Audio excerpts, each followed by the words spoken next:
Today I am here with instant rava laddu recipe. Let's see how to make that. Heat a pan, add 2 tablespoons of ghee. Once the ghee starts to melt, we can add cashews. Roast it until it turns into golden brown color. Now I am adding some raisins. Once it starts to bubble up, you can transfer this into a plate. Adding 1 cup of rava and roasting it until it becomes aromatic. Here I have 3/4 cup of warm milk. I am adding a pinch of turmeric just to give a nice yellowish color for the laddus. Pouring this turmeric milk into the roasted rava. Adding half a teaspoon of cardamom powder, fried cashews and raisins. Along with this I am adding half a cup of condensed milk for sweetness. Mix well.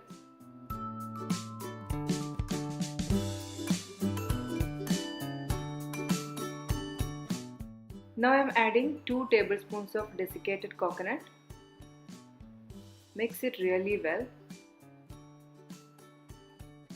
So our dough is ready. Just switch off the flame. Let it become slightly cool. Make laddus once the dough is slightly hot. And our super delicious rava laddu is ready to serve. Thank you so much for watching. See you soon with another recipe. Until then, bye bye.